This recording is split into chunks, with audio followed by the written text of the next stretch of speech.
Greetings folks, in this little box here we have the CargoTrans C-160, a little bit like a Hercules I suppose. With Hobby King releasing the C-130 recently, cargo planes have become all the rage, and when I saw this one on Banggood, thanks to Andre for alerting me to that, I thought why not give it a go. It was only $46 US for the kit version. You can also get the plug and play version. I thought that looks like a fun little model. It is quite a small box. It's what is it? Wingspan of 1120 millimeters, length 840, flying weight 450 to 580 grams. I doubt that very much. We'll have to have a look. But it uses recommended twin 2208 2200 kV motors, 6x3 6x4 props, 2S 2400. Let's have a look.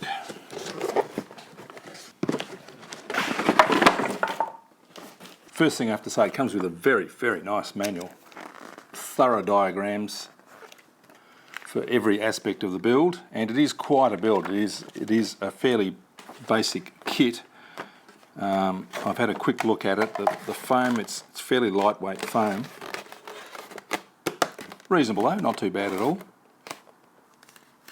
And the first thing I noticed was that the hinges aren't sort of properly formed, and they actually say in the manual that you do need to cut the control surfaces off and use CA hinges, which is, I kind of like that.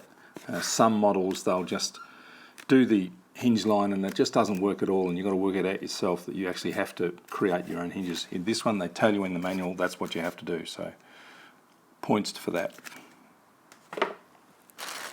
Get a box of goodies, all the tyres, and oh, there's they provide the CA hinges there. That's excellent. Tyres, control horns, nuts and bolts and things like that. Here are the motor nacelles, or the rear part of them, and there's the front part that the motor attaches to, I think. And I think you're going to have to cut that in half to make it fit. We'll find out anyway. Here's the fuselage, already glued together, and push rod casings already installed. Horizontal stabilizer, vertical stabilizer. How does that go? That'll be going like that, I guess. All has to be glued together, and the wings, smallish wings, wing spar and push rods there, and that goes on the bottom of the fuselage like that. Decent page of stickers, stripes, roundels, flags, all that sort of stuff. That's very nice. So at this stage, I'd probably say it's not a super high quality kit, but it's good enough for the money. So let's put it together.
So we're pretty much all done now. They seem to have forgot about putting the battery in, so I had to cut that hatch in front of the wing.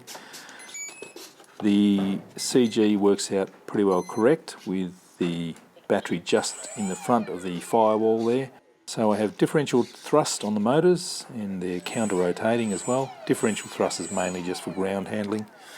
All up weight balanced for CG is about 705 grams. CG around about 50 millimeters back from the leading edge. Stickers, they look okay. They're a bit sort of delicate and they'll scuff up pretty badly. I actually ended up spraying the nose instead of that sticker for the nose. It didn't look very good. It was quite an enjoyable build.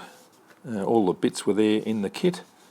Pity it's not a bigger model like a 1.5 metre wingspan, then all the work would be a lot more worth it, I suppose, but I'm looking forward to flying this one. It's a little bit sort of flexy and delicate, I suppose. We probably need some strengthening in the wing. It's a bit flexy, but we'll see once we fly it. Thanks for watching.